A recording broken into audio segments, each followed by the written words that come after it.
Puji Tuhan, selamat sore, Shalom. Salam sejahtera untuk kita sekalian, Bapak Ibu Saudaraku yang terkasih dalam nama Tuhan Yesus Kristus. Dimanapun Bapak Ibu berada saat ini, kita tetap senantiasa ada di dalam lindungan Tuhan. Itu yang kami percayai, bahwa Bapak Ibu Saudara sekalian masih dalam keadaan yang baik-baik. Jika Bapak Ibu dalam keadaan yang kurang baik, mungkin kurang sehat, jangan pernah putus asa, tetap berharap dan tetap percaya kepada Tuhan. Mari Bapak Ibu saat ini kita akan bersama-sama untuk beribadah, memuji Tuhan, dan kita akan bersama-sama juga untuk sharing tentang firman Tuhan. Mari Bapak Ibu, kita mengangkat satu pujian. Saya mengajak kita untuk mengangkat pujian ini. Aku datang dan ku bersujud.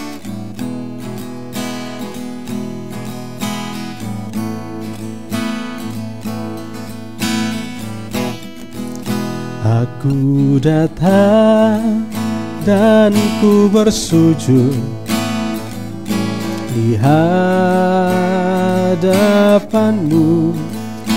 Ku rasakan indah hadiratmu. Telah ku buka mata hatiku,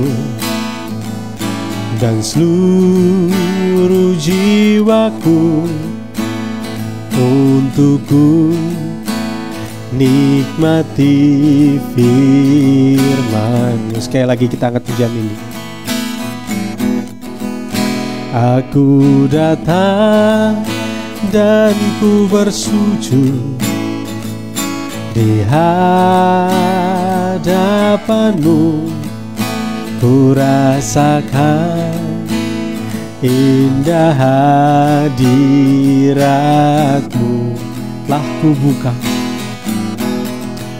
Telah ku buka mata hatiku, dan seluruh jiwaku untuk ku nikmati firman-Mu.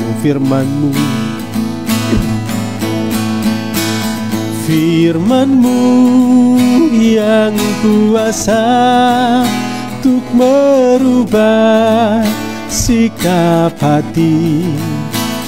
Firman-Mu yang tegakkan di saat ku terjatuh. Penuhkanlah bejanaku dengan air sungai-Mu. Ku haus akan firman-Mu. Sekali lagi kita akan pujian ini. Aku datang dan ku bersujud di hadapan-Mu. Ku rasakan indah hadirat-Mu. Lah ku buka mata hati, lah ku buka mata hatiku, dan seluruh jiwaku untuk ku nikmati firman-Mu. Firman-Mu yang kuasa untuk merubah sikap hati. Firman-Mu yang tegakkan di saat ku terjatuh. Penuhkanlah bejanaku dengan air sungai-Mu. Ku haus akan firman-Mu. Firman-Mu yang kuasa untuk merubah sikap hati. firman-Mu yang tegakkan di saat ku terjatuh. Penuhkanlah bejanaku dengan air sungai-Mu. Ku haus akan firman-Mu, ku haus akan firman-Mu. Ku haus akan firman-Mu, ku haus akan firman-Mu. Ku haus akan firman-Mu. Kita satu hati, kita berdoa. Terima kasih ya Bapa, seperti pujian yang telah kami naikkan, kami merindukan firman-Mu. Kami haus dan lapar akan kebenaran firman-Mu ya Tuhan. Biarlah Tuhan di saat hari ini ya Tuhan, melalui ibadah ini Tuhan, Engkau memberikan kepada kami kepuasan rohani, sehingga kami dapat tetap terus bertumbuh di dalam Engkau ya Tuhan. Biarlah firman-Mu memberikan kekuatan, biarlah firman-Mu ya Tuhan memberikan pemahaman-pemahaman yang baik kepada kami, sehingga kami mampu bertahan di dalam kehidupan yang begitu banyak ketidakpastian ini ya Tuhan. Begitu banyak hal yang terjadi, tetapi firman-Mu Tuhan akan tetap, ketika firman-Mu Tuhan kuat di dalam kami, terus di dalam kami, akan memampukan kami untuk bertahan di tengah-tengah gejolak dunia ini ya Tuhan. Terima kasih Tuhan, terima kasih. Saat ini ya Tuhan, hamba berdoa untuk seluruh umat-Mu Tuhan. Mereka saat ini ya, walaupun baik sidang jemaat-Mu, GPT Lumajang, GPT Jatiroto, maupun siapapun yang menyaksikan ibadah ini, kiranya Tuhan Engkau memberkati, memberikan hikmat, menguasai hati dan pikiran kami semua Tuhan, supaya kami mengerti firman-Mu, kami mengerti kehendak-Mu Tuhan, dan kami mengerti juga bagaimana kami menyikapi hal-hal yang akan terjadi dalam kehidupan kami ini. Terpujilah nama-Mu ya Tuhan. Saat ini Tuhan, hamba-Mu berdoa secara pribadi, hamba mohon tuntunan-Mu Tuhan, hamba mohon hikmat-Mu ya Bapa. Biarlah kemurahan-Mu, hikmat dari Tuhan, kuasa Tuhan, otoritas Allah menguasai hamba-Mu, menguasai hati, pikiran, perasaan, bibir, lidah hamba-Mu, supaya hamba dapat berkata-kata seturut dengan kehendak-Mu ya Bapa. Terpujilah nama-Mu ya Tuhan. Ini doa kami mengucap syukur di dalam nama Tuhan Yesus Kristus. Haleluya, amin. Ya. Puji Tuhan, Bapak Ibu Saudara sekalian. Ya, tidak terasa waktu-waktu ini berjalan dengan begitu cepat ya Bapak Ibu ya. Sepertinya baru beberapa waktu yang lalu kita merayakan Natal, tapi sekarang rasanya sudah dekat Natal lagi ya Bapak Ibu ya. Tapi ini semua merupakan suatu hal yang benar-benar juga mengingatkan kepada kita bahwa hidup ini ternyata begitu singkat Bapak Ibu ya. Baru kemarin kita mungkin masih Bapak Ibu Saudara sekalian yang sudah di usia dewasa, bahkan mungkin sudah lanjut usia, mungkin rasanya baru kemarin ada di usia muda, mungkin rasanya baru kemarin begitu kuat, tetapi sekarang sudah di usia senja, mungkin sudah dewasa, berkeluarga, punya anak dan lain sebagainya. Banyak kenangan yang Bapak Ibu alami di waktu-waktu yang lalu mengingatkan kita bahwa hidup manusia itu begitu singkat. Baru beberapa waktu yang lalu kita tidak terasa Bapak Ibu ya, kita melakukan ibadah PA live streaming, atau kita ibadah live streaming ini ya sudah begitu lama ya. Tetapi kalau dihitung secara waktu Bapak Ibu sudah cukup lama ya, kurang lebih 1 tahun, 2 tahun ya, kurang lebih ya 2 tahun. Dan ya ini rasanya begitu cepat Bapak Ibu ya. Saya sendiri mengalami hal ini dan menyadarkan bahwa ternyata hidup itu begitu sangat singkat. Tetapi Bapak Ibu, satu hal yang harus kita pegang dalam kehidupan kita, di dalam kehidupan kita yang saat ini kita masih beroleh kemurahan, yang Tuhan berikan kepada kita, kita masih beroleh kesempatan untuk hidup di sini, merupakan kesempatan kepada kita untuk tetap terus membangun hubungan dengan Tuhan, untuk tetap terus hidup di dalam melakukan kehendak Tuhan, tetap terus hidup di dalam kebenaran firman Tuhan. Karena itulah cara satu-satunya kita untuk kita bisa beroleh bagian di dalam kehidupan yang kekal bersama dengan Tuhan kita. Bapak Ibu yang dikasihi oleh Tuhan, ya, di waktu-waktu yang lalu kita sudah belajar banyak, kita sudah menyelesaikan tentang sistematika teologi, kita juga sudah menyelesaikan beberapa bagian tentang ajaran-ajaran yang muncul di tengah-tengah kekristenan di waktu-waktu ini, baik itu mengenai aborsi, mengenai tentang yang kemarin itu kita sudah belajar tentang virus corona, dan juga kita sudah belajar tentang apakah itu hubungan kita dengan Tuhan, apakah kita itu beribadah itu harus di gereja saja atau bagaimana, dan sebagainya. Kita sudah belajar itu, bahwa itu merupakan hal-hal yang penting untuk kita pelajari, karena itu banyak hal yang bergejolak di tengah-tengah kekristenan. Bapak Ibu yang dikasihi oleh Tuhan, satu hal yang saya pelajari dari kekristenan itu sendiri,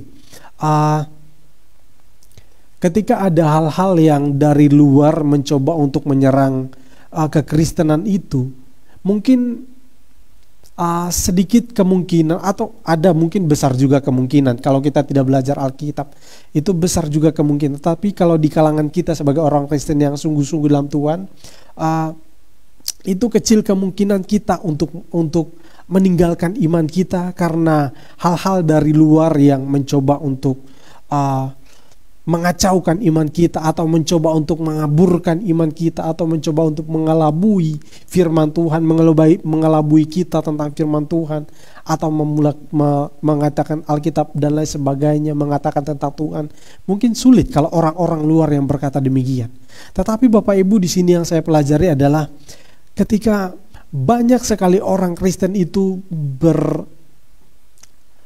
atau mengikuti hal-hal atau ajaran-ajaran yang tidak sesuai dengan firman Tuhan, ketika ada orang Kristen itu sendiri, Bapak Ibu ya, yang dia adalah Kristen itu sendiri, mungkin dia adalah orang yang terpandang, apalagi kalau dia adalah orang yang terpandang, ketika dia mengemukakan sesuatu hal, banyak orang yang akan menjadi percaya.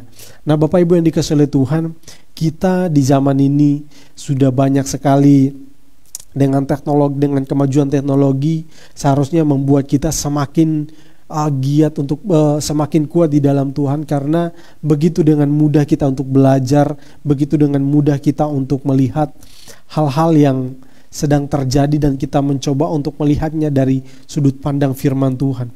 Ketika ada orang-orang Kristen yang mencoba untuk mengaburkan iman kita, maka disitulah akan terjadi kegoncangan yang luar biasa, Bapak Ibu ya. Kita sudah belajar banyak hal. Banyak orang yang mengatakan bahwa dia mengatakan bahwa Kristus itu bukan Tuhan, itu kita pasti akan tolak mentah-mentah.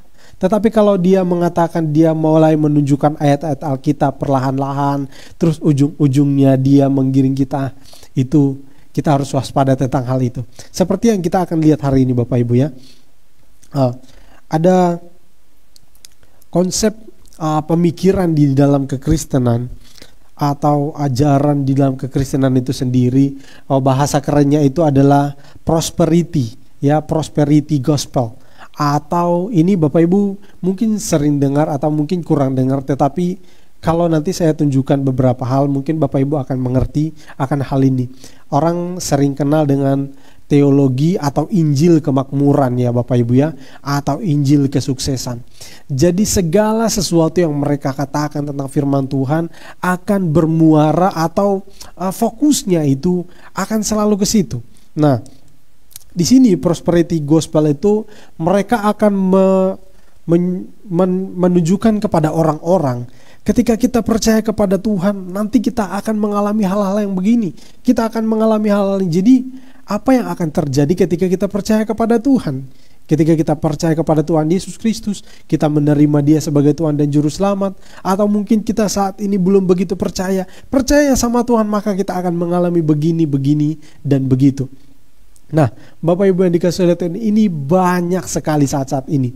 Khususnya ini paling banyak beredar atau menjalar di kalangan Kristen karismatik, Bapak Ibu ya. Ini paling banyak. Jadi Bapak Ibu nanti Bapak Ibu lihat sendiri, saksikan sendiri. Ada banyak hamba-hamba Tuhan atau banyak pendeta-pendeta yang berkhotbah bahwa ketika kita percaya kepada Tuhan Yesus Kristus, kita akan mengalami hal-hal yang besar. Hidup kita akan disertai dengan mujizat-mujizat, hal-hal yang luar biasa, dan lain-lain sebagainya. Itu mereka mengatakan demikian. Tapi kita akan lihat bersama-sama Bapak Ibu, apakah itu merupakan suatu hal yang baik atau tidak. Apakah itu merupakan satu hal yang sesuai dengan firman Tuhan atau tidak. Nah, kita akan lihat bersama-sama Bapak Ibu ya. Jadi prosperity gospel ini seperti tadi saya sudah katakan, Injil sukses atau makmur.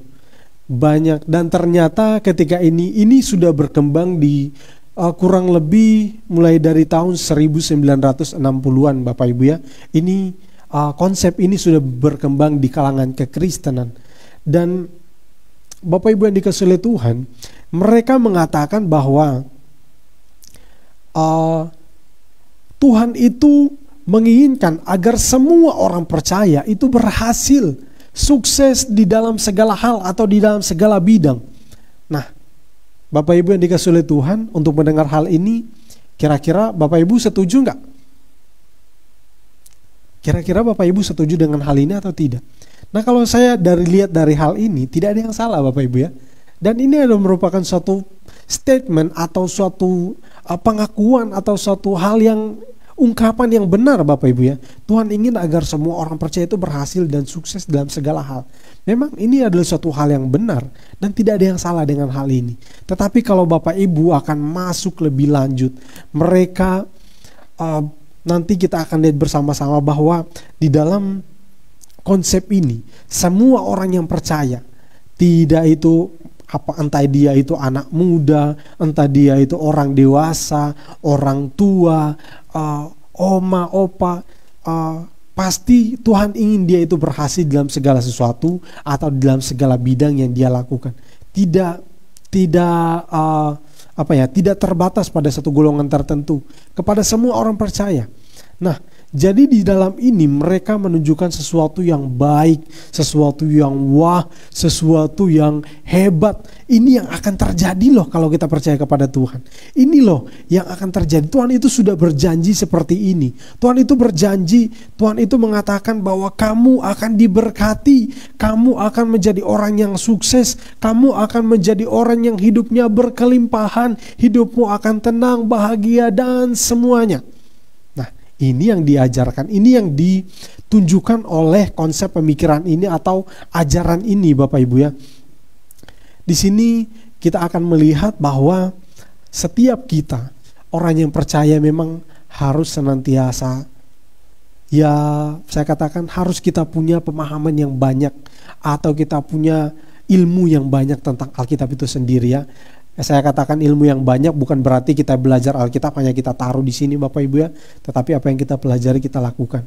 Tapi tujuannya apa Bapak Ibu? Bukan hanya sekedar untuk melakukan apa yang baik yang berkenan di hadapan Tuhan, tetapi ketika kita menemukan hal-hal yang seperti ini kita menjadi bingung, lalu mulai kabur dan bahkan kita mulai bimbang tentang iman kita. Benar gak ya?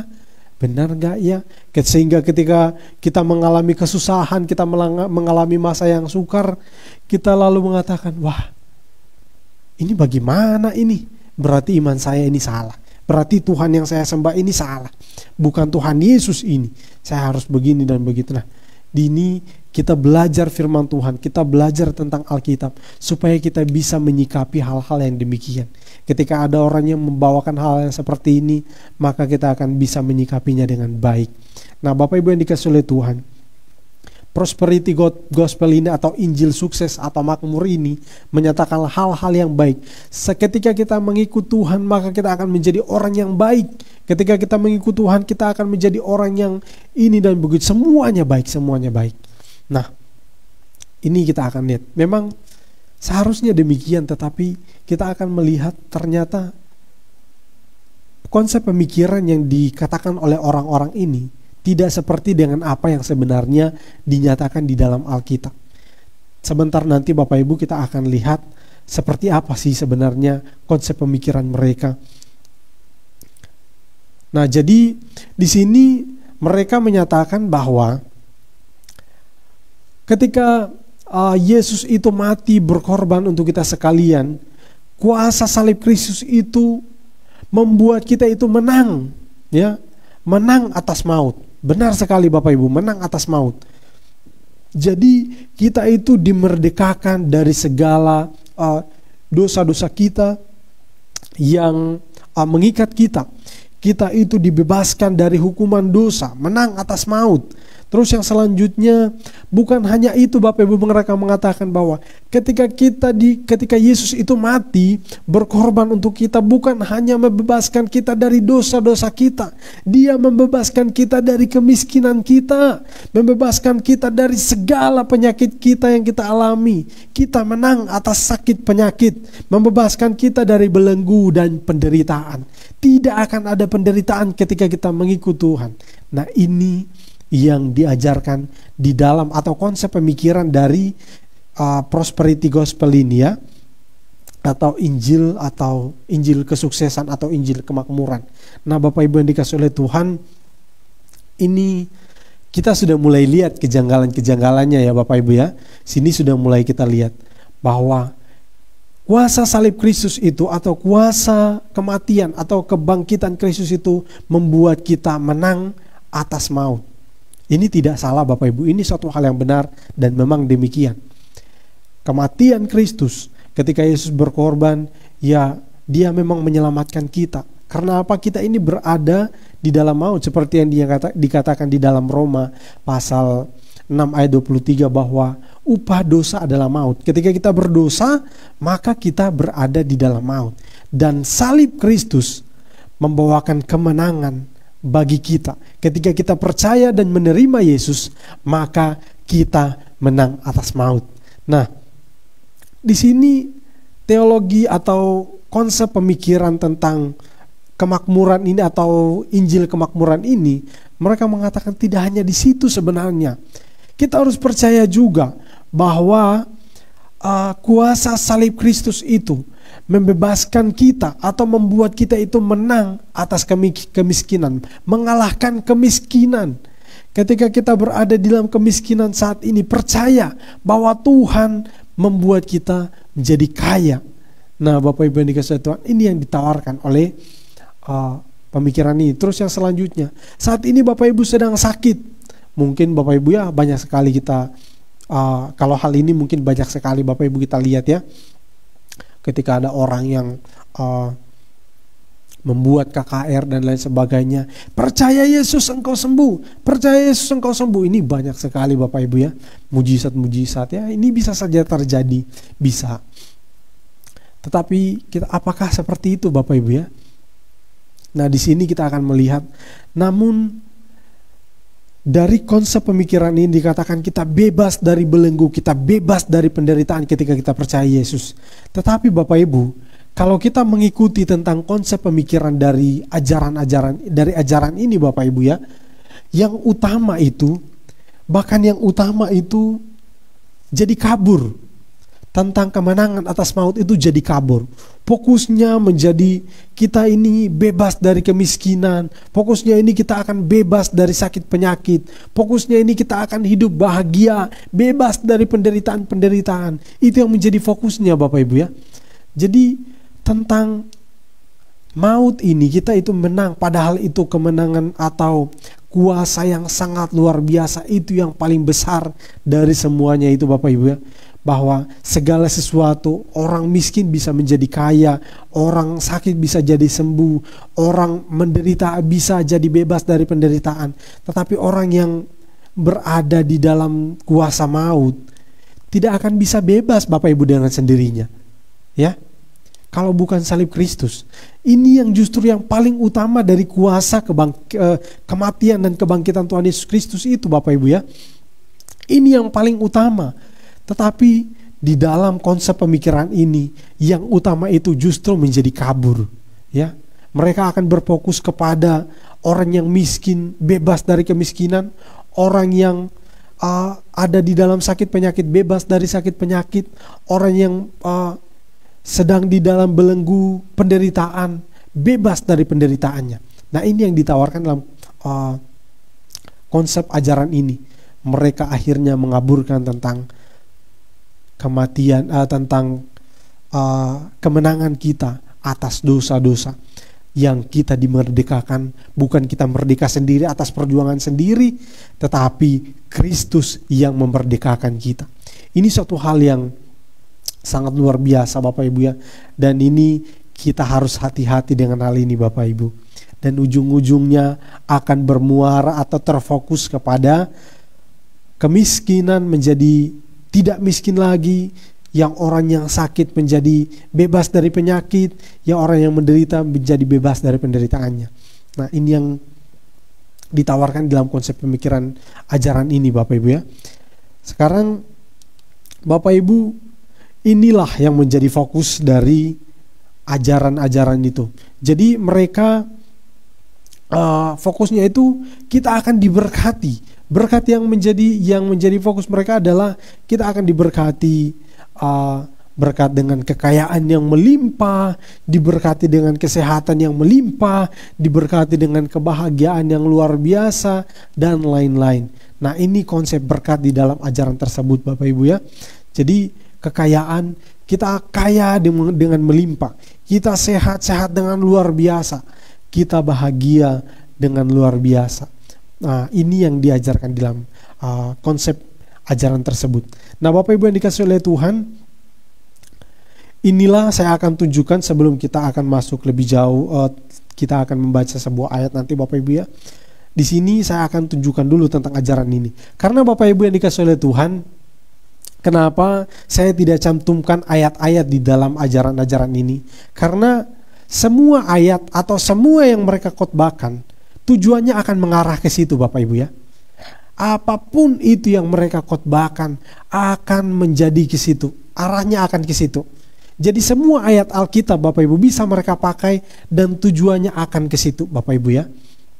Nah, ini yang akan kita lihat. Kenapa ini ajaran ini berbahaya? Tadi kita sudah lihat bagian atau ajaran-ajaran itu, konsep-konsepnya seperti apa. Itu sebenarnya masih terlalu sempit Bapak Ibu ya. Tapi saya ambil hanya yang umum-umum yang bisa kita terima secara umum ya Bapak Ibu ya. Yang paling umum banyak diucapkan di dalam khotbah-khotbahnya. Nah, bahayanya adalah teologi dari Injil, teologi kemakmuran ini, atau bahaya dari Injil kemakmuran ini adalah terfokus pada hal-hal yang bersifat jasmani Bapak Ibu ya. Mereka itu mengaburkan kebenaran firman Tuhan, atau bahkan mereka juga ini menggunakan ayat-ayat firman Tuhan dan mengaburkan tentang firman Tuhan itu sendiri Bapak Ibu ya. Mengaburkan kebenaran, dan mereka itu mengaburkan tentang tujuan utama dari iman Kristen itu sendiri. Jadi tujuannya kita itu beriman kepada Tuhan supaya kita itu bisa tetap hidup di dalam kebenaran firman Tuhan, supaya kita itu tetap hidup bisa bertahan di dalam kebenaran di tengah-tengah dunia yang kacau balau ini. Kita itu bisa tetap berdiri teguh di dalam kebenaran itu sendiri. Dan teologi ini hadir, atau Injil kemakmuran ini hadir, mereka mengaburkan itu kebenaran firman Tuhan yang dikatakan. Mereka ternyata banyak juga kompromi dengan ayat-ayat firman Tuhan. Firman Tuhan mengatakan A dengan tegas, mereka kaburkan, mereka katakan sebenarnya itu bisa tidak, asal begini-begini. Nah, sudah mulai kompromi Bapak Ibu ya. Nah, di sini kita lihat inilah bahaya dari ajaran tersebut. Terus yang selanjutnya, ingat ya Bapak Ibu, yang pertama tadi mereka itu fokus kepada hal-hal yang bersifat jasmani dan mengaburkan kebenaran firman Tuhan, dan mengaburkan juga tentang tujuan utama dari iman Kristen itu sendiri. Terus yang selanjutnya, mereka menurunkan jadi keutamaan firman Tuhan itu, dan mereka akan terlalu banyak berfokus kepada kesaksian. Jadi kalau firman Tuhan itu seharusnya yang utama, Tetapi firman Tuhan itu turun derajatnya, yang utama di sana akan lebih banyak membahas tentang kesaksian-kesaksian, pengalaman ini, dan pengalaman itu. Ketika sudah terima Tuhan Yesus, dulunya dia orang yang hidup di dalam sakit penyakit, tetapi ketika terima Tuhan Yesus, dia menjadi orang yang sehat dengan seketika dan lain sebagainya. Ini bukan hal yang salah Bapak Ibu ya, tetapi jangan jadikan itu sebagai kebenaran yang mutlak Bapak Ibu ya, karena kebenaran yang mutlak itu adalah firman Tuhan. Di dari mata Tuhan Bapak Ibu, sakit sehat itu bukan masalah bagi Tuhan ya. Yang penting kita itu tetap hidup menurut firman Tuhan. Ya, nanti kita akan lihat Bapak Ibu ya. Nah, terus yang selanjutnya, jadi mereka menurunkan keutamaan firman Tuhan dan lebih banyak atau berfokus kepada kesaksian-kesaksian. Terus yang selanjutnya, pandangan-pandangan yang memiliki pandangan yang keliru tentang Roh Kudus Bapak Ibu ya. Sebenarnya pada hakikatnya mereka ini percaya bahwa Roh Kudus itu adalah pribadi, tetapi pada aplikasinya Bapak Ibu ya, Roh Kudus itu seperti kuasa mereka buat. Jadi seperti kuasa yang membuat mereka itu di dalam nama Tuhan. Mereka itu seolah ketika ada Roh Kudus, mereka itu mengatakan mereka itu memiliki kuasa untuk melakukan ini dan itu, untuk begini dan begitu. Nah itu seperti itu Bapak Ibu ya. Jadi Roh Kudus itu kuasa. Pada aplikasinya yang mereka hidupi dalam kehidupan mereka, Roh Kudus itu adalah kuasa, bukan lagi pribadi. Nah di dalam Alkitab itu sendiri, Roh Kudus itu adalah pribadi. Jadi bukan hanya sekedar kuasa, tetapi dia adalah pribadi. Terus yang selanjutnya Bapak Ibu ya, mengenai persembahan atau persepuluhan. Ini konsepnya dari teologi kemakmuran ini Bapak Ibu, atau Injil kemakmuran atau Injil kesuksesan. Ketika mereka memberikan persembahan atau ketika mereka memberikan perpuluhan, mereka berharap akan mendapatkan sesuatu yang lebih dari apa yang mereka berikan. Nah, ini konsep pemikiran dari pandangan tersebut Bapak Ibu. Jadi seperti mereka itu berinvestasi. Nah, atau mereka itu seperti apa ya?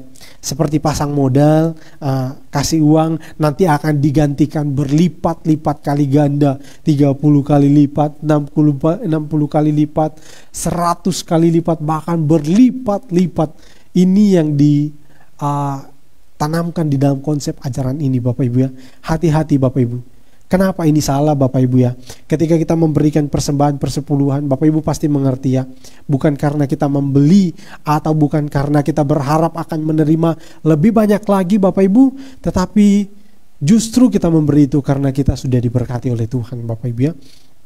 Nah, inilah bahaya yang umum atau yang utama, yang ini saya nyatakan yang paling mencolok Bapak Ibu ya. Inilah bahayanya dari ajaran ini tentang Injil kemakmuran atau Injil kesuksesan ini. Inilah bahayanya. Jadi Bapak Ibu hati-hati ketika ada orang yang mengatakan kamu percaya Tuhan Yesus maka gini dan begitu. Hati-hati Bapak Ibu ya. Jangan langsung diterima mentah-mentah. Jangan langsung kita iya gini-gini lalu kita mengikuti dengan konsep pemikirannya. Hati-hati dari tempat ini paling banyak saat-saat ini marajalela Bapak Ibu ya. Ini begitu sangat banyak diajarkan di karismatik.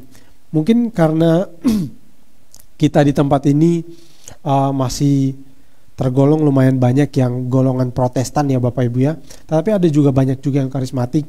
Tapi saya belum melihat hal yang menjuru kepada hal-hal yang seperti ini. Tetapi kita harus berhati-hati. Bahkan saya juga Bapak Ibu Saudara sekalian, kami hamba-hamba Tuhan ya sangat berhati-hati dengan hal ini. Jadi kami tidak akan memberikan hal-hal yang seperti janji-janji yang diberikan dengan yang dikatakan di dalam seperti ajaran ini. Jangan sampai kami salah untuk menyampaikan firman Tuhan Bapak Ibu ya. Ini bahayanya. Jadi ini sangat-sangat berbahaya mengaburkan kita. Karena apa? Nanti fokus kita akan menjadi berbeda Bapak Ibu ya. Seharusnya fokus kita adalah Tuhan, tetapi di sini kita akan berfokus kepada hal-hal yang sifatnya jasmani, sifatnya fana, yang seharusnya bukan yang utama dalam kehidupan kita. Yang utama dalam kehidupan kita adalah tetap Tuhan. Nah, Bapak Ibu yang terkasih di dalam nama Tuhan Yesus Kristus, kita sudah melihat tentang ajaran-ajaran ini. Singkat saja Bapak Ibu ya. Di sini kita akan lihat, saya akan mengajak kita untuk membaca satu bagian firman Tuhan, beberapa bagian ya. Jadi di dalam Roma pasal 10 ayat yang ke-9, di sana dikatakan, sebab jika kamu mengaku dengan mulutmu bahwa Yesus adalah Tuhan dan percaya dalam hatimu bahwa Allah telah membangkitkan Dia dari antara orang mati, maka kamu akan diselamatkan. Nah Bapak Ibu yang dikasihi oleh Tuhan, ketika kita percaya kepada Tuhan, maka kita akan beroleh keselamatan. Dan ini kita akan lihat juga Bapak Ibu, ini merupakan tujuan utama ketika kita menerima Kristus. Nah kita akan melihat kita akan diselamatkan. Dan ada beberapa hal lagi ya Bapak Ibu ya. Dan juga kita baca di dalam Roma pasal yang ke-8 ayat yang ke-30.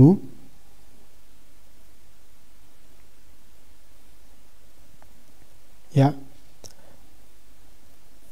Dan mereka yang ditentukannya dari semula, mereka itu juga dipanggilnya, dan mereka yang dipanggilnya, mereka itu juga dibenarkannya, dan mereka yang dibenarkannya, dan mereka itu juga dimuliakannya. Jadi kita itu diselamatkan, kita itu dibenarkan, kita itu.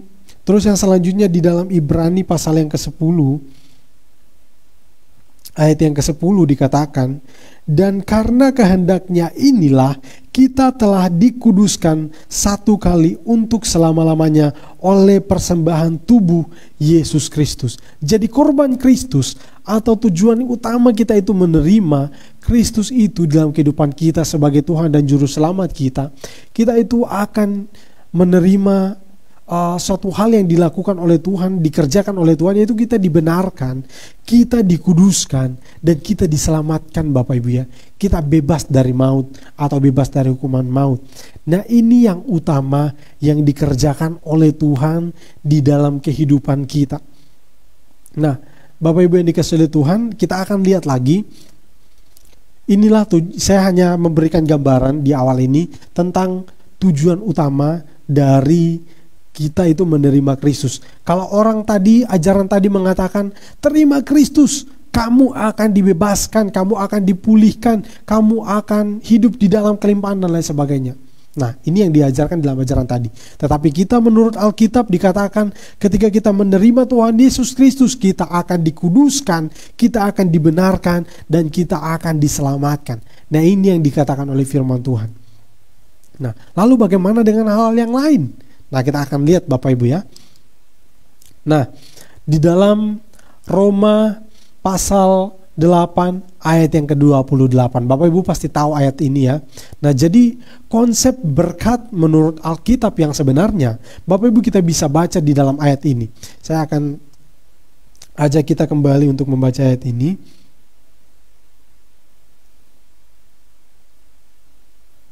Di sana dikatakan, Bapak Ibu pasti tahu ayat ini ya. Kita tahu sekarang bahwa Allah turut bekerja dalam segala sesuatu untuk mendatangkan kebaikan bagi mereka yang mengasihi Dia, yaitu bagi mereka yang terpanggil sesuai dengan rencana Allah.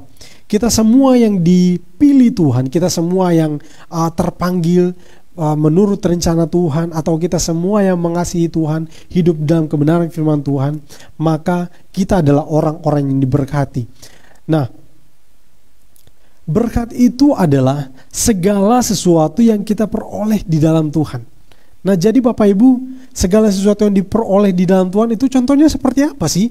Nah Bapak Ibu, ketika kita bekerja di dalam iman kepada Tuhan. Kita sebagai orang-orang yang telah diselamatkan, kita bekerja, kita beroleh kesehatan, kekuatan, itu merupakan berkat Tuhan. Dan juga kita beroleh penghasilan dari hasil jerih lelah kita. Karena kita bekerja dengan iman di dalam Tuhan Bapak Ibu ya. Tetapi kita bekerja dengan, artinya bekerja di dalam ayat tadi maksudnya bekerja kita bekerja, kita melibatkan Tuhan, Bapak Ibu ya. Ketika kita bekerja, kita melibatkan Tuhan. Bekerja dengan jujur, bekerja dengan tekun, bekerja dengan sabar dan lain sebagainya sesuai dengan apa yang dikatakan oleh firman Tuhan. Maka hasilnya adalah berkat Tuhan, Bapak Ibu ya. Jadi berkat Tuhan itu sebenarnya bukan hanya berbicara tentang hasil ya Bapak Ibu ya, tetapi bagaimana cara kita melakukannya. Kita bisa bekerja dengan jujur, kita bisa bekerja dengan baik, itu adalah berkat Bapak Ibu ya. Bukan hanya berbicara tentang hal yang materi, ketika kita terima uang maka kita katakan, oh ini berkat. Nah, jangan nanti kita lihat, jangan nanti di konsep kita lihat uang, oh ini berkat, terima uang, oh ini berkat. Itu tidak salah Bapak Ibu, dan benar ketika kita menerima uang itu memang benar. Tetapi tidak sesederhana itu ketika kita memikirkan tentang berkat Tuhan itu Bapak Ibu ya. Kita bisa sehat kuat, kita bisa beraktivitas, kita bisa melakukan firman Tuhan, itu adalah berkat dari Tuhan Bapak Ibu ya. Terus yang selanjutnya, jadi berkat itu adalah suatu hal yang kita terima di dalam ketika kita bekerja. Terus yang selanjutnya itu sinergi. Berkat itu hanya bisa terjadi ketika kita itu bersinergi dengan Allah Bapak Ibu ya. Nah, sinergi dengan Allah itu bagaimana Bapak Ibu? Nah, jadi sinergi kita itu seperti tadi saya sudah katakan, kita itu bekerja bersama-sama dengan Tuhan. Jadi seperti di dalam ayat tadi dikatakan bahwa Allah turut bekerja di dalam segala sesuatu. Jadi ini merupakan suatu hal yang aktif Bapak Ibu ya. Jadi ketika kita pasif Bapak Ibu ya, jadi ketika kita pasif maka Allah itu akan juga pasif Bapak Ibu di dalam kita. Jadi Allah turut bekerja di dalam segala sesuatu. Jadi mengatakan bahwa ketika kita bekerja maka Tuhan turut bekerja. Jadi kasih karunia Tuhan itu seperti yang dikatakan oleh beberapa teman hamba Tuhan, mengatakan bahwa kasih karunia Tuhan itu adalah sifatnya itu aktif. Ketika kita melakukan sesuatu maka Tuhan turut bekerja. Jadi Bapak Ibu, ini yang dikatakan dengan berkat. Terus yang selanjutnya Bapak Ibu ya, jadi Bapak Ibu bisa mengerti ya, saya katakan demikian. Jadi berkat itu hanya bisa diperoleh, hanya bisa terjadi atau kita alami ketika kita itu bekerja atau melakukan segala atau beraktivitas bersama-sama dengan Tuhan. Kalau kita tidak bersama-sama dengan Tuhan, maka itu tidak bisa kita katakan sebagai berkat ya. Karena kita tidak peroleh itu, karena kita peroleh hal-hal itu di luar Tuhan. Maka sebab itu Bapak Ibu, ketika ini yang membedakan antara orang-orang yang di luar Tuhan dengan orang-orang yang tidak, orang-orang yang ada di dalam Tuhan. Seperti ini Bapak Ibu ya. Ketika seseorang itu misalnya dia adalah orang yang suka main judi ya, suka judi. Ketika dia berjudi, dia mengatakan dia menang banyak. Terus dia katakan, oh terima kasih Tuhan ini berkat. Nah itu bukan berkat Bapak Ibu ya. Jadi ini yang saya maksudkan bahwa sinergi dengan Tuhan.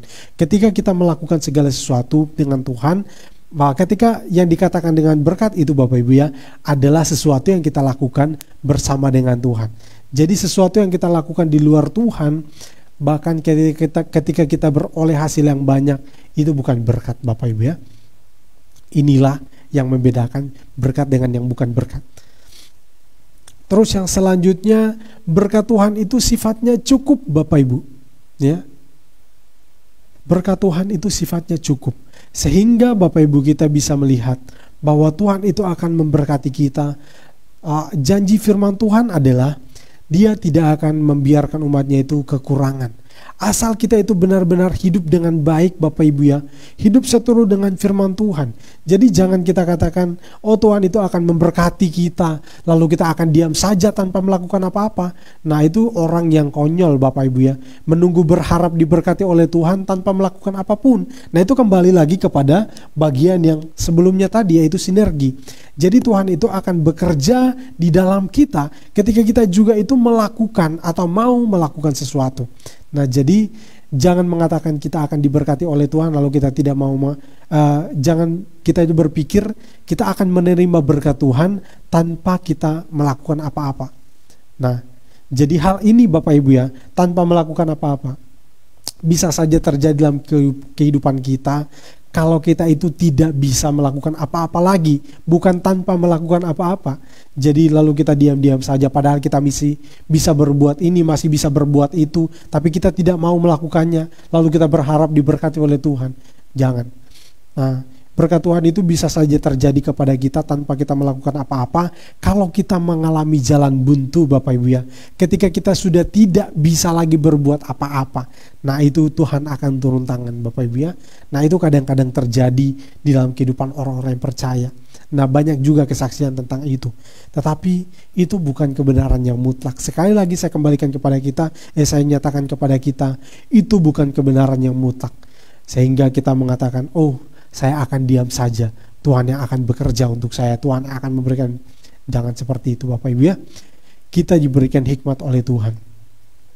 Nah, Bapak Ibu, inilah konsep berkat di dalam Alkitab. Sifatnya cukup, dan kalau kita sungguh-sungguh hidup di dalam Tuhan, maka kita tidak akan hidup di dalam kekurangan, Bapak Ibu ya.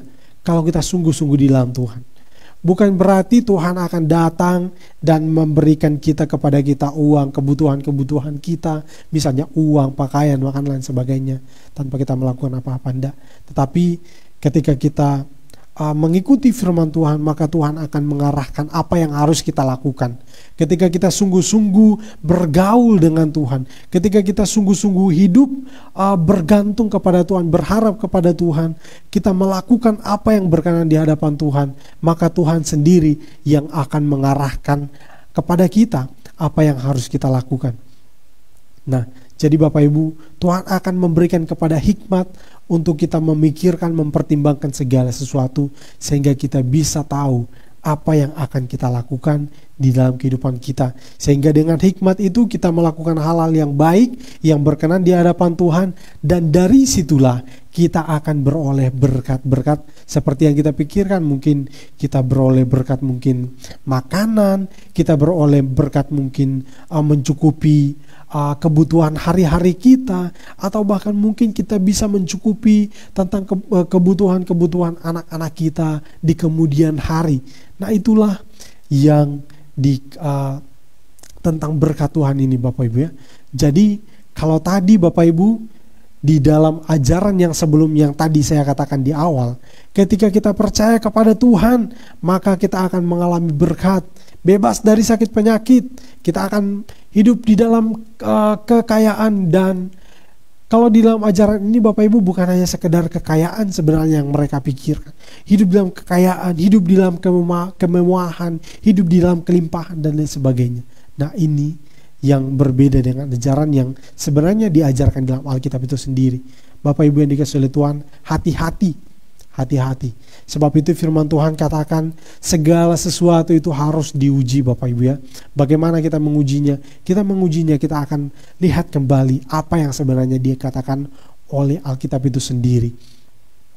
Bapak Ibu yang dikasihi oleh Tuhan, sekali lagi saya tegaskan, kita harus jeli, kita harus bisa membedakan hal-hal yang berkenan kepada Tuhan, hal-hal yang sesuai dengan Alkitab itu sendiri, hal-hal yang sesuai dengan kebenaran itu atau tidak sesuai.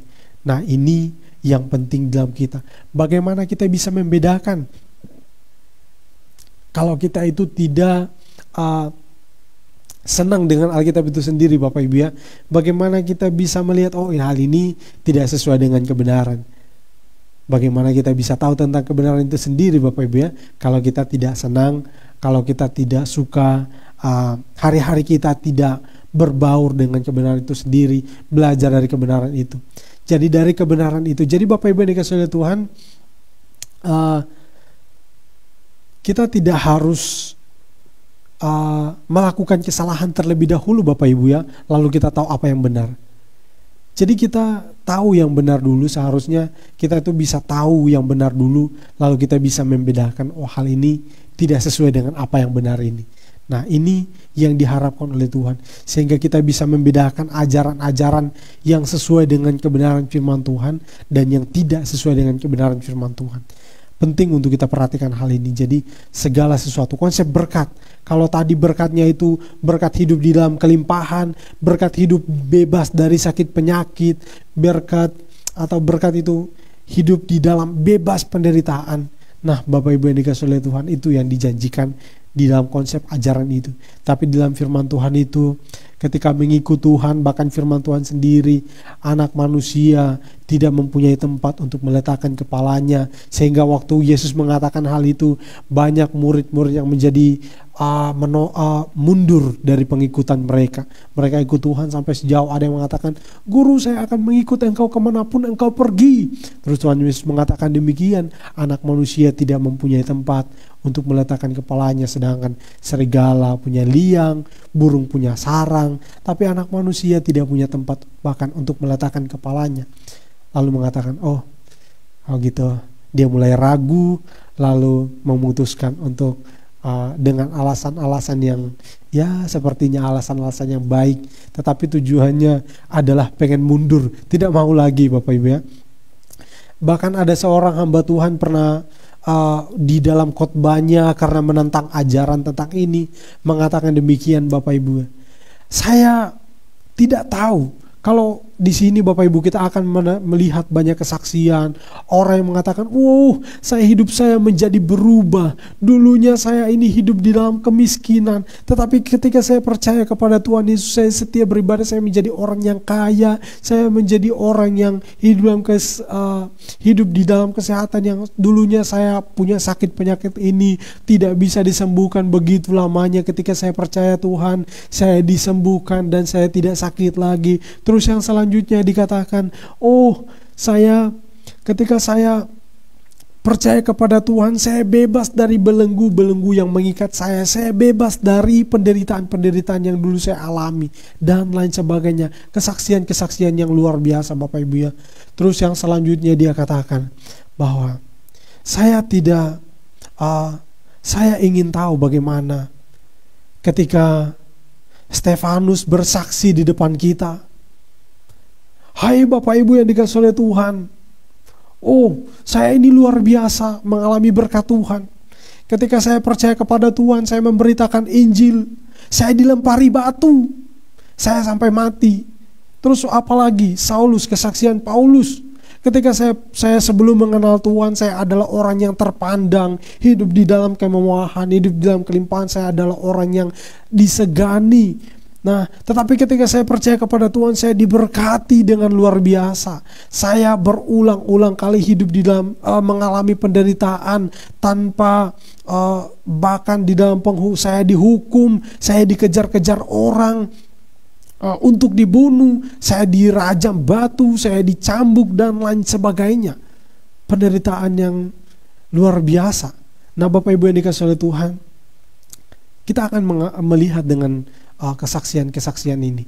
Bahkan di zaman-zaman ini, Bapak Ibu ya, kita kenal juga beberapa hamba Tuhan yang ketika mereka percaya kepada Tuhan Yesus, mulai memberitakan Injil, mereka dikucilkan, atau bahkan mereka itu ada bahkan yang dipenjarakan, Bapak Ibu ya, tetapi mereka tetap semangat.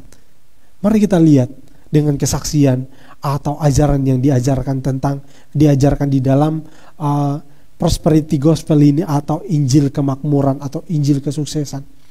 Dia bisa mengatakan, saya percaya kepada Tuhan Yesus, saya masuk penjara. Ada juga bahkan yang disiksa. Kalau kita lihat di kesaksian di beberapa negara-negara yang tidak percaya tentang Kristen dan tentang Kristus, mereka bahkan ada yang dibakar, ada yang dipenggal kepalanya, ada yang banyak. Tetapi tentang ajaran ini mereka mengatakan, kita akan hidup di dalam kelimpahan, kita akan hidup di dalam bebas dari sakit penyakit dan sebagainya. Nah, Bapak Ibu yang dikasihi oleh Tuhan, memang hal-hal yang demikian, Bapak Ibu, bisa saja terjadi, tetapi itu bukan hal yang mutlak. Bukan hal yang mutlak. Sekali lagi saya katakan, bukan hal yang mutlak. Dan yang menjadi pertanyaannya bagi kita, Bapak Ibu ya,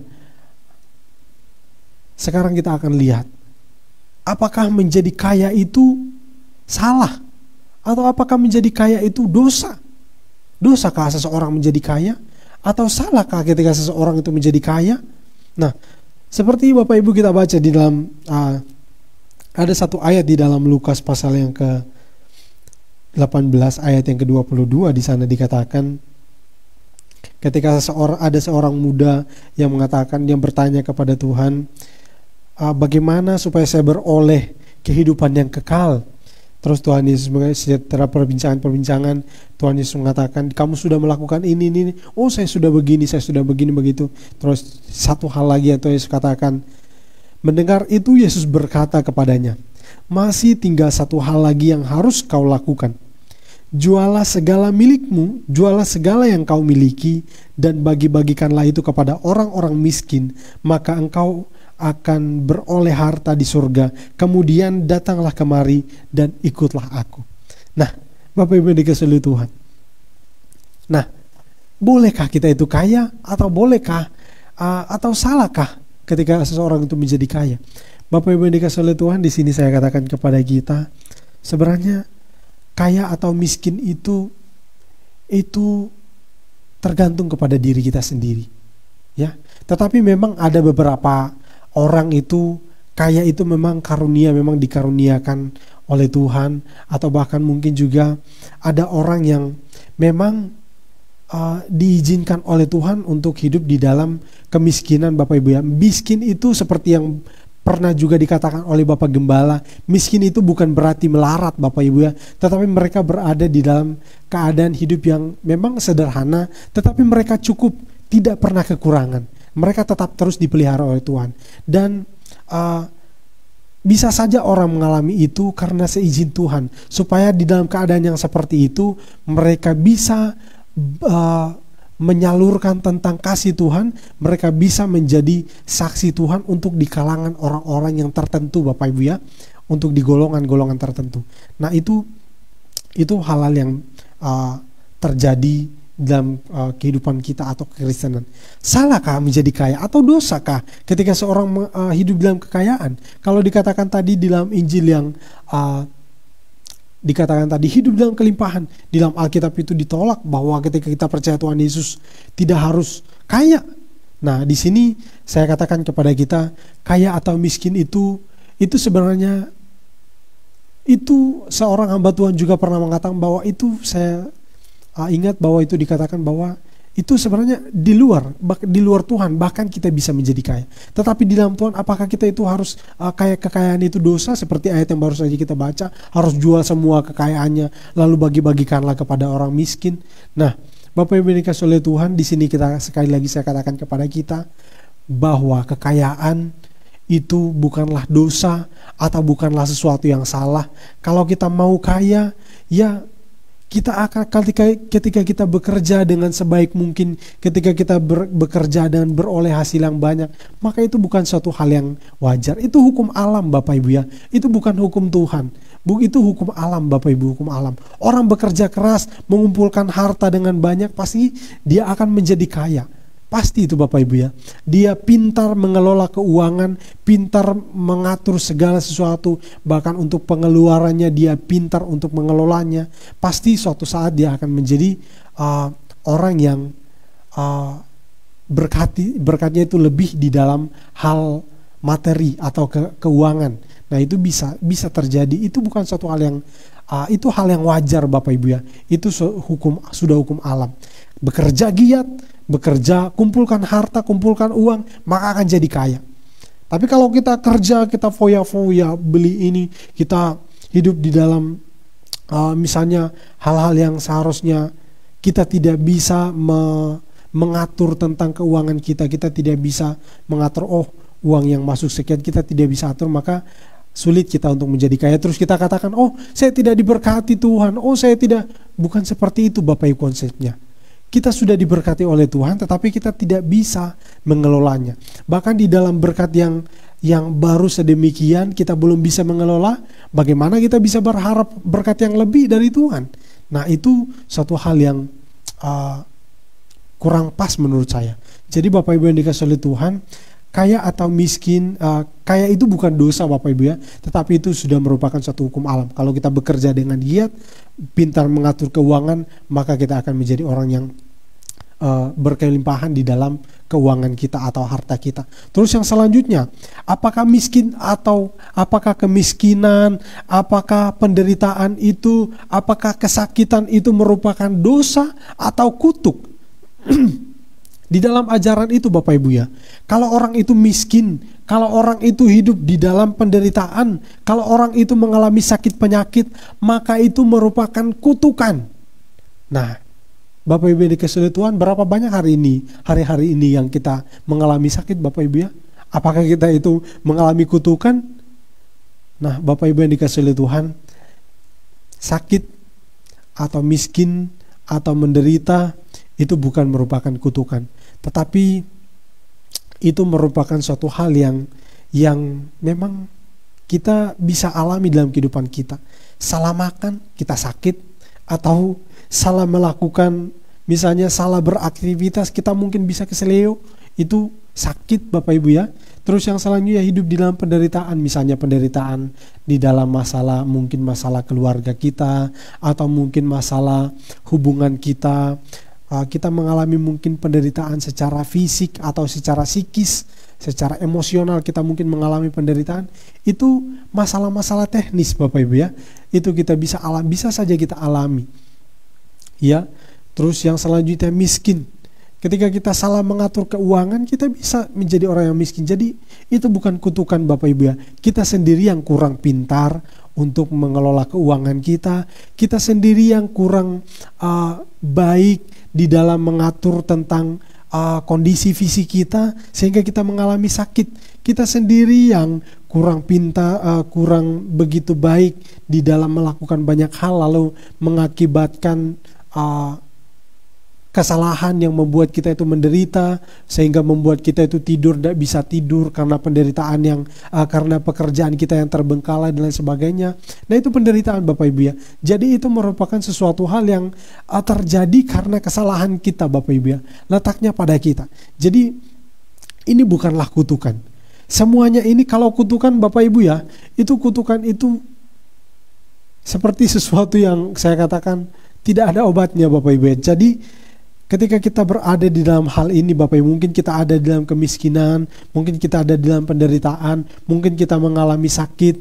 Ini merupakan suatu pembelajaran bagi kita supaya kita itu bisa di kemudian hari kita memperbaiki cara hidup kita memperbaiki pola hidup kita memperbaiki pemikiran kita supaya kita tidak akan mengalami hal-hal itu. Bisa saja orang itu jatuh miskin atau karena salah mengatur keuangan, itu banyak sekali kita dengar kesaksian itu. Bisa saja orang itu mengalami hal-hal yang lain sebagainya, sakit penyakit ya karena imunnya kurang kuat, sehingga dia saat-saat ini ya Bapak Ibu mungkin banyak yang mengalami tentang sakit, mungkin mengalami virus corona ini. Tapi Bapak Ibu itu bukan kutukan Bapak Ibu ya. Itu memang karena keadaan atau kondisi kita yang tidak memungkinkan kita, sehingga kita bisa mengalami hal-hal itu. Jadi Bapak Ibu, miskin atau kaya, sakit atau sehat, kuat atau lemah, itu di luar dari di luar dari tanggung jawabnya Tuhan sebenarnya Bapak Ibu ya. Hamba Tuhan itu dengan tegas mengatakan itu di luar tanggung jawab Tuhan Bapak Ibu ya. Semuanya Tuhan memberikan hikmat kepada kita untuk mengelola segala sesuatu, mengelola pola hidup kita, mengelola pekerjaan kita, mengelola fisik kita, sehingga kita bisa mengalami hal-hal yang baik. Sebab itu Bapak Ibu yang dikasihi oleh Tuhan, sekali lagi saya katakan, hidup di dalam Tuhan itu tidak akan membuat kita itu, kalau kita benar-benar hidup di dalam Tuhan, maka kita akan mengerti tentang hal-hal ini. Kita mengerti bahwa kesehatan itu penting, kita mengerti juga bahwa uang itu memang bukan segalanya, tetapi kita membutuhkan dalam kehidupan kita. Kita bisa mengelola keuangan kita dengan baik karena hikmat yang dari Tuhan.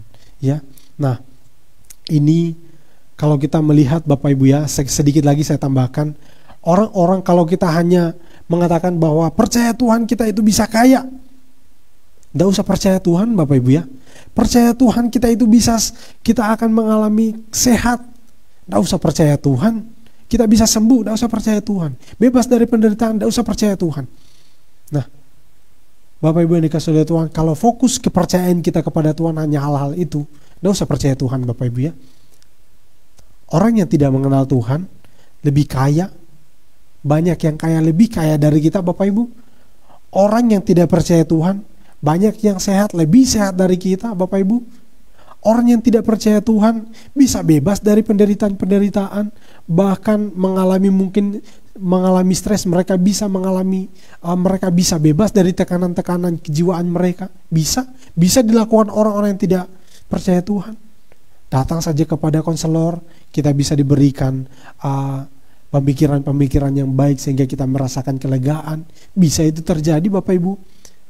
Tetapi yang utama dalam kehidupan kita, Bapak Ibu ya, sekali lagi di tempat ini saya tegaskan kepada kita sekali lagi, bahwa yang utama di dalam kehidupan kita adalah kepercayaan kita kepada Tuhan, bukan bermuara kepada hal-hal yang sistemnya hanya seperti ini, bebas dari sakit, bebas dari kemiskinan, bebas dari penderitaan, atau hidup di dalam kekayaan dan lain sebagainya. Jangan di situ, tapi kita adalah ketika kita percaya kepada Tuhan, kita bebas dari maut. Dulunya kalau akhir hidup kita itu berada di dalam maut, sekarang ketika kita percaya kepada Tuhan, kita akan bebas dari maut. Kita akan hidup dalam kehidupan yang kekal. Tidak ada satu orang pun yang bisa lakukan ini. Kalau kita ingin kaya, kita bisa melakukannya dengan kekuatan kita sendiri. Kita sakit, tim medis bisa menyembuhkan kita. Kita berada di dalam penderitaan, banyak orang yang bisa membantu kita untuk bebas dari penderitaan kita.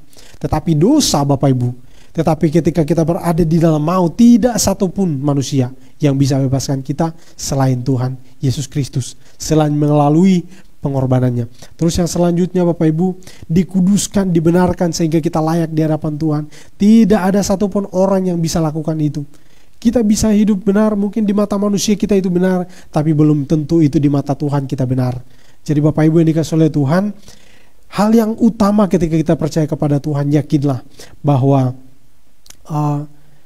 itu ketika kita percaya kepada Tuhan, kita akan dibebaskan dari dosa, kita akan dibebaskan dari hukuman dosa, maksud saya. Terus kita akan dibenarkan, kita akan dikuduskan sehingga kita layak di hadapan Tuhan.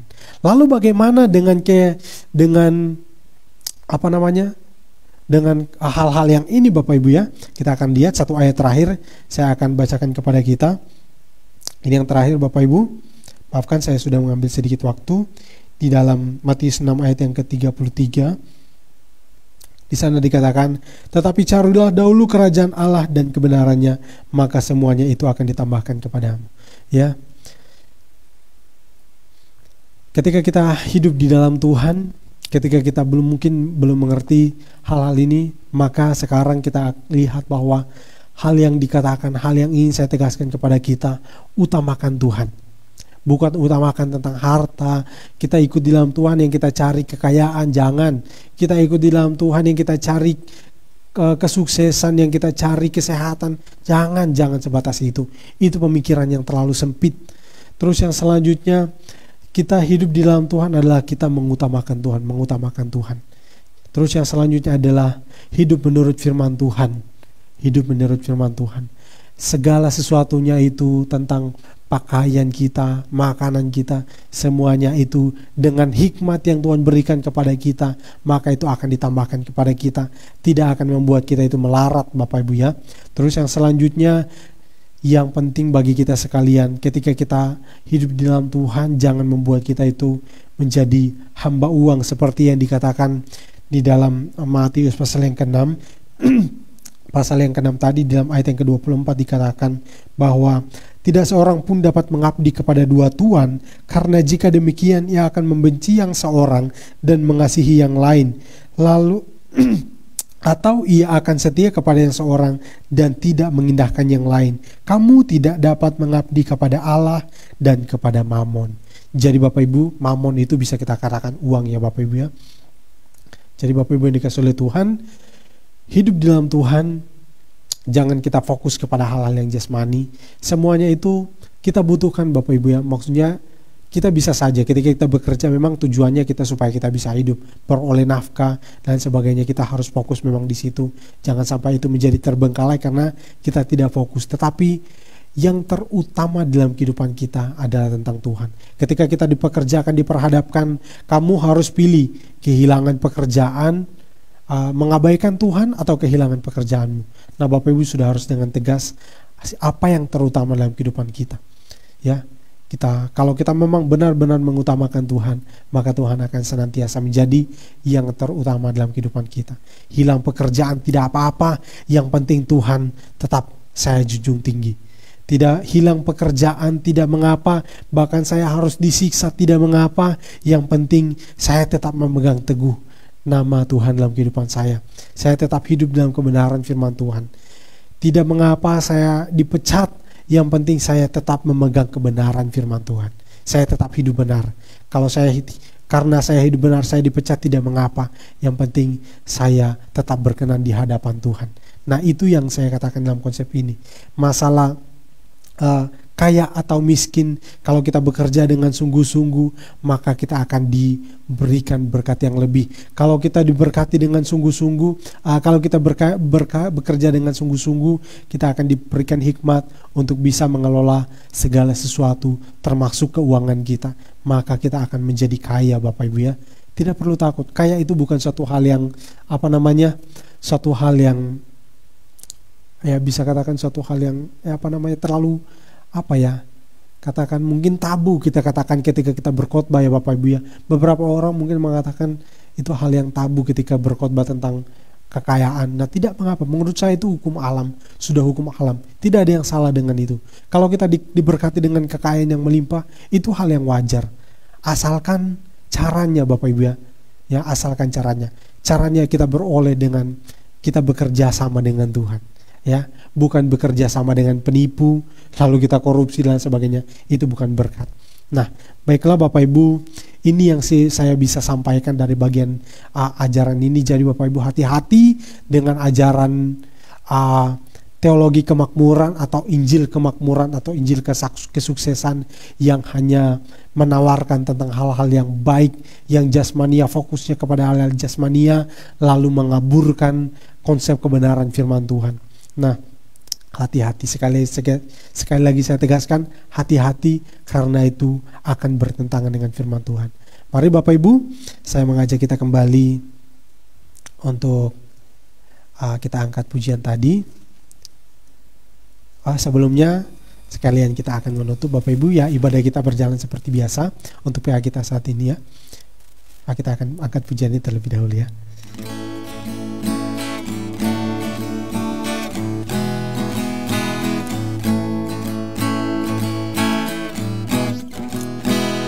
Ku datang dan ku bersujud di hadapan-Mu, ku rasakan indah hadirat-Mu.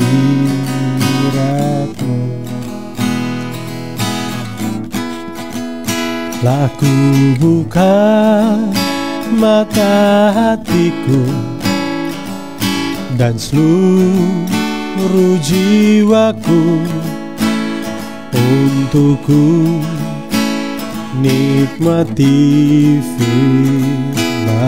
firman-Mu. Firman-Mu yang kuasa untuk merubah sikap hati. Firman-Mu yang tegakkan di saat ku terjatuh. Penuhkanlah bejanaku dengan air sungai-Mu. Ku haus akan firman-Mu. Puji Tuhan Bapak Ibu. Ya, sekali lagi ibadah kita berjalan seperti biasa. Untuk hari Minggu ada ibadah raya jam 8 pagi. Dan jangan lupa setelah ibadah raya akan ada ibadah sekolah minggu. Mari kita bersama-sama, jangan hanya Bapak Ibu Saudara sekalian yang semangat untuk beribadah, tapi anak-anak juga harus semangat ya Bapak Ibu ya. Tapi jangan juga kita mengharapkan anak-anak kita untuk setia kepada Tuhan, kita sendiri tidak setia kepada Tuhan untuk beribadah. Mari kita memberikan teladan yang baik untuk setia kepada Tuhan, ya, supaya anak-anak kita bisa mengikuti jejak kita setia kepada Tuhan. Hari Rebu seperti ini Bapak Ibu, kita akan kembali dalam ibadah PA kita. jam 5 sore, mari kita semangat dan giat untuk mengikuti ibadah PA. Dan juga hari Sabtu ada ibadah atau sharing firman Tuhan untuk anak-anak kaum muda. Mari kita semua untuk setia mendengarkan firman Tuhan. Mari saat ini kita akan mengakhiri ibadah kita dan kita akan menutup dalam doa. Kita juga akan berdoa untuk beberapa keluarga yang utama untuk mama dan papa dari Bu Susan atau Tante Lin yang kita tahu suami istri. Kita doakan mereka saat ini masih dalam kelemahan fisik yang masih berangsur-angsur dalam pemulihannya, dan juga kita berdoa untuk ternyata suami dari Bu Yuni saat ini masih di dalam tahap pemulihan, belum pulih total ya, tapi kita tetap terus berdoa karena kita sudah melihat bahwa sudah ada kemajuan. Kita tetap terus berdoa, kita berharap kepada Tuhan supaya Tuhan turut campur tangan seperti yang sudah kita pelajari tadi, bahwa Tuhan akan turut campur tangan ketika kita memohon kepada Tuhan dan kita juga melakukannya dalam kehidupan kita. Mari Bapak Ibu kita berdoa bersama-sama. Kita akan mengakhiri ibadah kita saat ini. Bapa di surga, terima kasih, kami bersyukur untuk saat ini, dan terima kasih Tuhan untuk apa yang Tuhan telah berikan kepada kami. Tuhan, hamba-Mu sangat menyadari hamba sangat terbatas dalam berkata-kata, tapi saat ini ya Tuhan, hamba berdoa kepadamu ya Tuhan, kiranya Tuhan Engkau memberikan pemahaman yang lebih jauh kepada umat-Mu, dan Tuhan akan memberikan kepada mereka semua hikmat untuk dapat membedakan ajaran-ajaran yang sesuai dengan kehendak-Mu dan yang tidak sesuai dengan kehendak-Mu ya Tuhan. Berikan kepada setiap kami ya Tuhan semangat untuk tetap terus belajar agar kami mampu untuk melihat kebenaran-Mu yang sesungguhnya. Terima kasih Tuhan. Saat ini hamba berdoa, kami bersama-sama bersatu hati berdoa untuk dua keluarga, yaitu keluarga dari Tante Lin, suami istri ya Tuhan. Kami berdoa saat ini mereka masih dalam keadaan yang kelemahan fisik. Kami berdoa ya Tuhan, di dalam nama Tuhan Yesus Kristus kami memohon kasih karunia-Mu Tuhan, mohon belas kasihan-Mu untuk memulihkan suami istri ini ya Tuhan, Tante Lin bersama dengan suami. Kami berdoa di dalam nama Tuhan Yesus Kristus, kelemahan fisik yang mereka alami saat ini, mereka akan beroleh pemulihan ya Tuhan. Di dalam nama Tuhan Yesus Kristus, Tuhan akan memberikan kekuatan, Tuhan akan memberikan kesehatan. Bagian-bagian tubuh yang saat ini mengalami masalah, di dalam nama Tuhan Yesus dipulihkan dan dikuatkan. Terima kasih Tuhan, terima kasih juga untuk suami dari Bu Yuni. Kami berdoa di dalam nama Tuhan Yesus Kristus, dan Tuhan akan turut bekerja di dalam segala sesuatunya ya Tuhan. Terima kasih Tuhan, kami berdoa di dalam nama-Mu Tuhan Yesus Kristus. Tuhan akan memberikan pemulihan, Tuhan akan memberikan kesehatan, Tuhan akan memberikan kekuatan. Terima kasih Tuhan, terima kasih. Tuhan turut campur tangan dalam kedua keluarga ini, dalam setiap obat-obatan yang mereka gunakan, makanan dan minuman yang mereka konsumsi, kiranya akan menjadi sarana untuk mereka beroleh pemulihan. Terima kasih Tuhan, hamba berdoa untuk seluruh sidang jemaat-Mu ya Tuhan, bahkan umat-Mu yang menyaksikan ibadah ini. Di dalam nama Tuhan Yesus Kristus, Tuhan akan memberkati dengan kesehatan dan kekuatan. Tuhan akan memberkati dengan hikmat yang luar biasa untuk dapat mengelola atau mengatur kehidupan mereka di dalam pekerjaan mereka, di dalam usaha mereka, di dalam pendidikan mereka, di dalam masa-masa pertumbuhan. Tuhan berkati agar dapat bertumbuh dalam menjadi anak yang takut akan Tuhan. Terima kasih Tuhan, hamba berdoa. Mungkin saat ini mungkin ada yang mengalami kondisi fisik yang hamba tidak tahu, tapi kami akan percaya Tuhan Engkau tahu. Tuhan akan memberikan pemulihan, Tuhan akan memberikan kekuatan. Terima kasih Tuhan, terima kasih. Terpujilah nama-Mu ya Tuhan. Saat ini kami berdoa dan kami akan akhiri ibadah ini. Kami serahkan kehidupan kami sepenuhnya ke dalam tangan-Mu di dalam nama Tuhan kami Yesus Kristus. Haleluya, amin. Puji Tuhan, ibadah kita telah selesai. Tuhan Yesus memberkati kita semua. Shalom.